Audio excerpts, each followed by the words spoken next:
From the very beginning, Outlander has never promised safety. Unlike many shows where you can guess who will live and who will die, this series pulls no punches. The world is ruthless, and the characters live with that reality every single day. Death comes suddenly, sometimes without warning, and it does not spare heroes or villains. That unpredictability is what makes each loss feel so brutal it feels real. When a character falls in Outlander, it's not just blood on the ground. It is the end of a story, a shift in destiny, and a turning point that changes everything. A soldier's death may crush an entire rebellion. A friend's execution may shatter Jamie or Claire's strength. And a villain's cruel punishment may give the audience a moment of grim satisfaction, but also a reminder that brutality breeds more brutality. The writers don't kill for shock alone, they kill to leave an impact, to drag us deeper into the harsh world where every heartbeat is borrowed time. What makes these deaths unforgettable is the way they are filmed. The camera does not shy away. It lingers on the pain, the fear, the final breath. Sometimes we see the terror in a character's eyes before the sword falls. Sometimes we watch the life drain slowly, second by second. And as the audience, we are forced to stay with them in those last moments. That is what sets Outlander apart. The deaths feel personal, raw, and far too close. This shock factor doesn't just exist to horrify us. It builds the weight of the story. Every survival feels like a gift. Every reunion carries more meaning because we've seen how fragile life truly is in this world.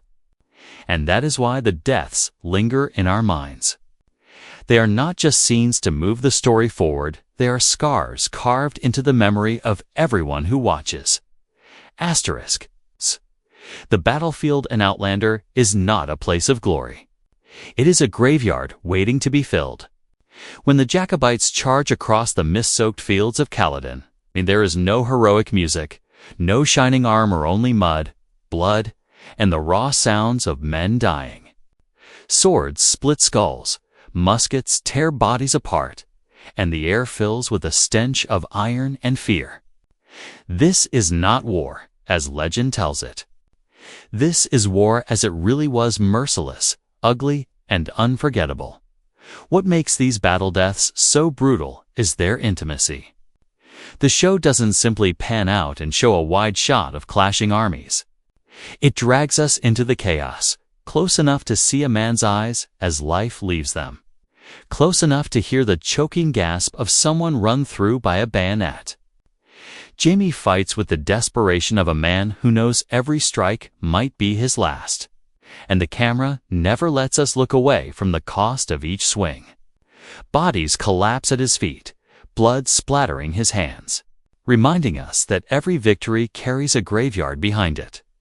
There is one truth that Outlander never hides. The battlefield does not care about loyalty or love.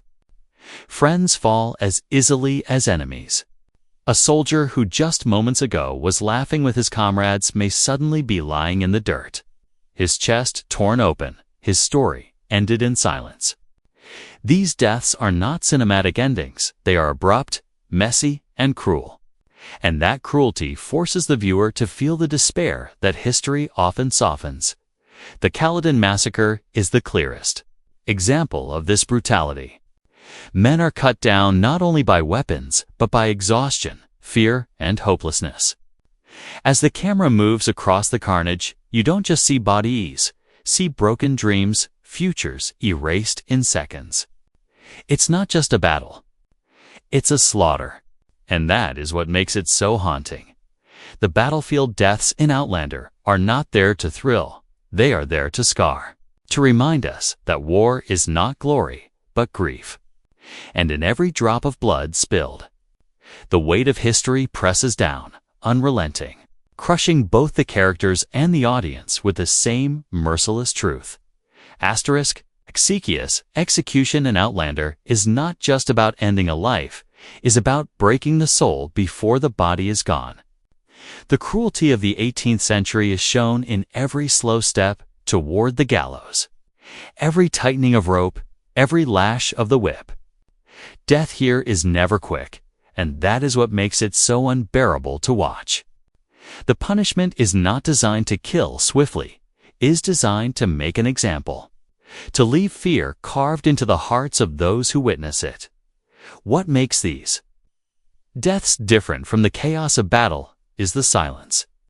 In the battlefield, the noise of war drowns everything out. But in torture and execution, there is nowhere to hide.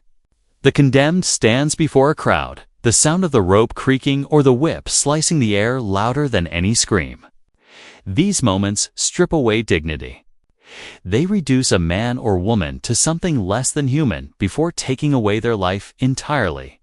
Some of the most disturbing scenes in Outlander are not the spur-of-the-moment killings, but the slow, deliberate ones. The hangings where a body swings helplessly, life snuffed out in front of friends who can do nothing but watch. The lashings where skin is torn apart until blood soaks the earth. And the quiet suffocation of waiting knowing the end is coming. Yet being forced to stand in fear, surrounded by those who cheer or mourn. The cruelty is not only in the act, but in the anticipation, for the viewer. These executions are unbearable because they are so personal. We know the faces of those condemned. We have followed their stories, shared in their struggles. And now we must watch as they are destroyed in the most public, humiliating way possible. It's not just death, it's erasure, the tearing away of hope, the crushing of rebellion, the destruction of love. And when the body finally falls limp, silence follows. Not relief. Not justice, just the echo of pain that lingers long after the scene has ended. This is why the torture and execution scenes in Outlander stand out as some of the most brutal. They force us to confront the truth. Sometimes death is not the worst part. It is the suffering that comes before. There is a strange silence that follows when a villain dies in Outlander.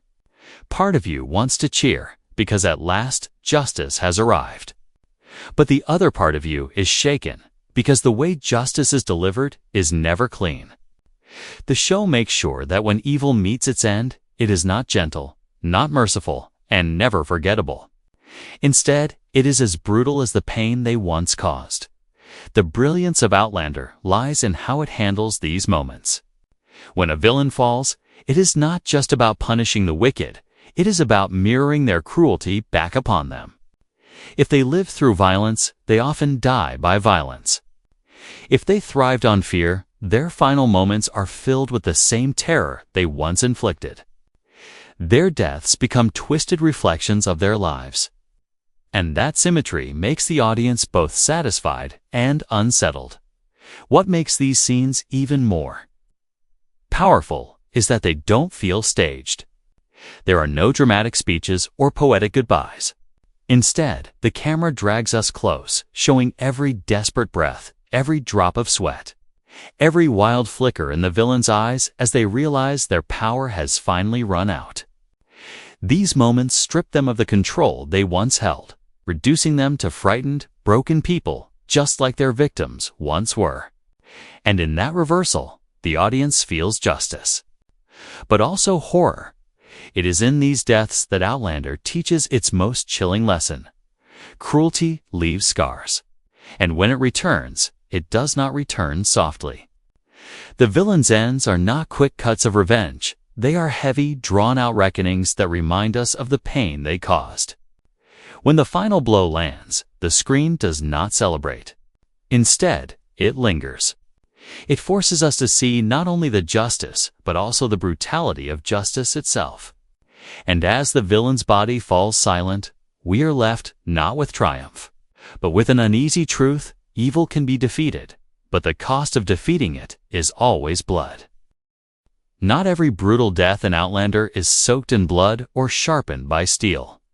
Some of the most devastating deaths arrive quietly, soft, slow, and heavy with sorrow.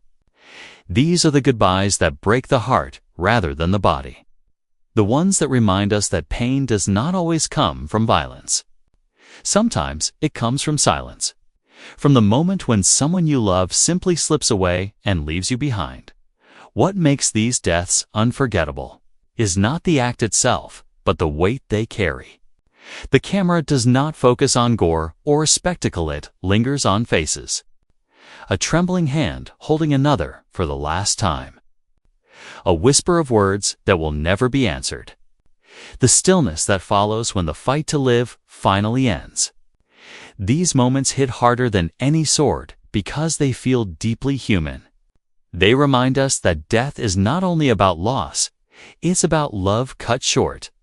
In these goodbyes, the brutality is emotional. The cruelty lies in watching characters we've journeyed with, characters who laughed, fought, and dreamed reduced to fading breaths. For Jamie and Claire, these deaths are not just wounds. They are pieces of their souls being torn away. When someone close to them dies, the pain spreads far beyond the grave. It shapes their choices, their fears, and their strength moving forward. Each loss becomes a shadow that follows them, and by extension, us as the audience. The power of these moments is in their intimacy. Unlike the chaos of battle or the public cruelty of execution, these deaths happen in whispers. They happen in tear-filled eyes and breaking voices, and that intimacy makes them harder to bear. Because as viewers, we are not just watching, we are mourning alongside the characters. We feel the weight of history pressing down, not through violence, but through grief. The most heartbreaking goodbyes in Outlander remind us that brutality is not always loud. Sometimes it is found in the quiet moment when a heartbeat stops, when a family is left shattered, when love is forced to face the final silence. And those goodbyes linger long after the scene fades, haunting us more than any sword ever could. The dead in Outlander may be gone, but they never leave. Their absence lingers like a wound that refuses to close. The most brutal deaths in this story are not only measured by the blood spilled, but by the way they haunt the living. Because survival, in this world, often comes with its own kind of punishment. What makes these moments so devastating is the silence that follows. A character may live through a battle, may walk away from an execution, but inside, they are shattered. Jamie carries the weight of Culloden on his back, not just in scars, but in memory, every fallen comrade still fighting in his mind when the battlefield has long grown quiet. Claire, too, suffers in the spaces between life and death, torn by the faces she couldn't save. Their strength is undeniable, but it is built on broken pieces, and the show makes sure we see every crack. The brutality here is psychological, and it is relentless. Survivors replay the last moments of the people they lost. They imagine what could have been done differently. They dream of screams, of blood, of empty eyes staring back at them. Death may end pain for the one who falls, but it creates a new kind of torment for those left standing. That torment spreads, infecting their choices, shaping their futures, and sometimes leading them into darker paths. The genius of Outlander is that it doesn't let the audience escape this weight either. We are forced to sit with the trauma, to see how grief becomes a shadow that clings to every step. These scars of memory are invisible, but they are deeper than any blade. And in many ways, they are far more brutal than the deaths themselves. Because in Outlander, the dead may stop breathing, but they keep living inside the hearts of those left behind. And that is where the true cruelty lies, not in the killing, but in the remembering. When we look back across Outlander, each death leaves a mark, but some cut deeper than others. From the chaos of battlefield slaughter to the cold cruelty of execution, to the intimate heartbreak of final goodbyes, every loss carries its own kind of brutality. If we try to rank them, the question isn't which was the bloodiest, but which scarred the soul the most. The battlefield deaths stand out for their scaled dozens of lives erased in moments, dreams crushed beneath the weight of history. The executions burn in memory because they strip away dignity, turning death into a spectacle of control. Villains end strike with twisted satisfaction, reminding us that even justice can taste like vengeance. And then there are the personal losses, the quiet deaths, the whispered farewells that ache longer than any blade. Finally, the psychological scars show us that death is not just about the fallen, it is about the survivors who carry the ghosts. Outlander doesn't simply show death. It makes us feel it. It forces us to sit in the mud, the blood, and the silence afterward. It makes us ask, what is worse, the moment of dying or the years of living with what has been lost? That question is what lingers long after the credits roll. So, which death was the most brutal? Was it the crushing defeat at Culloden, where the ground itself became a grave? Was it the hanging rope tightening around a neck as loved ones wept? Was it the villain gasping as their cruelty finally caught up with them? Or was it the soft, heart-wrenching goodbye whispered in the dark? Perhaps the truth is this: the most brutal death in Outlander is the one that stays with you. The one you can't forget. The one that makes you pause when the screen fades to black. And that is the power of this story, makes death not just an end, but an echo that will never stop haunting.